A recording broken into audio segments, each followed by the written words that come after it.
Welcome to the Shadows, listeners. You found your home.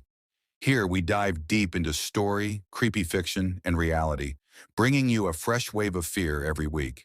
Tonight is Friday, and on this channel that means one thing. The fiction ends and the real horror begins. We're stepping away from the monsters in our imagination and looking directly at the ones walking among us. This is the moment to check your locks, look over your shoulder, and remember that sometimes the most terrifying tales are 100% true. Settle in. This is the real story that inspired a nightmare. This story begins on an unseasonably warm Monday afternoon, February 13th, 2017, in the quiet small town of Delphi, Indiana. Two best friends, 14-year-old Libby German and 13-year-old Abby Williams, had been dropped off at the trailhead for a hike. Their destination, the Monon High Bridge, a massive, rickety, abandoned railway trestle spanning Deer Creek. It was a place where generations of kids had gone for adventure, posting selfies to social media. Libby snapped one final photo of Abby walking the bridge at 2:07 p.m. It was a picture of friendship and freedom. After that moment, their phones went silent.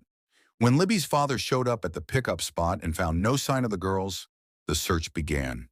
As night fell, the fear deepened from simple worry to cold dread. Hundreds of volunteers and law enforcement officers combed the trails, the creek banks, and the surrounding woods. The search ended the very next day, a Tuesday, with the discovery of two bodies in a heavily wooded area, less than a mile from where they were last seen. It was a scene of horror.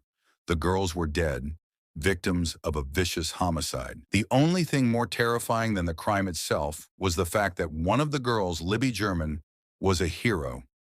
Recognizing the danger they were in, Libby had instinctively raised her phone and recorded their final, horrifying encounter. The police had the monster's proof, but they could only release a few terrifying fragments. First, they released a grainy, low-quality photo taken from Libby's phone. It showed a figure walking toward the girls on the bridge. The man's hands were stuffed in his pockets, his head down, his posture menacing. The image itself was shadowy, but undeniably real. This man became known only as the Bridge Guy. Then they released an even more chilling piece of evidence: 3 seconds of audio captured by Libby's phone. Amidst the silence of the woods, a man's voice, rough and commanding, speaks, "Down the hill."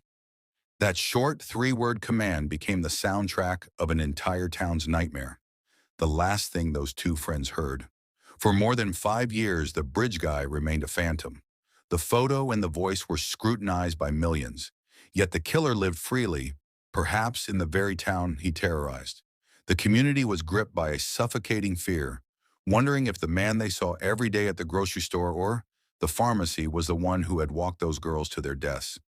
In 2022, the case finally broke, not through new witness tips, but through meticulously re-examined evidence. The focus shifted to a local man named Richard Allen, who it turned out had placed himself near the bridge on the day of the murders years earlier. The most damning piece of physical evidence was found at the crime scene itself, an unspent .40 caliber shell casing lying just feet from the girls' bodies. Ballistics experts were able to confirm that this round had been cycled through a Sig Sauer pistol found in Richard Allen's home. Later, prosecutors confirmed the gruesome details to the public. The killer had used a knife, and the girls' throats were cut. The final, horrifying confirmation of the killer came from within his prison cell. Court documents revealed that, while incarcerated, Richard Allen began to confess to his wife over the phone, to fellow inmates, and in a terrifying string of handwritten letters. The man from the shadowy photo, the man whose voice said "down the hill," had chillingly admitted to the crime himself. The mystery that haunted a nation for 5 years ended, but the terror left by that grainy photo and that command, "down the hill," remains a visceral reminder of a real-life monster walking among us. And that is where our nightmare ends. Or maybe just where yours begins. What are your thoughts on this true tale of terror? Let me know in the comments below. What was the single most terrifying detail of this story? Until next time, keep your doors locked, your lights on, and always remember, some stories are real,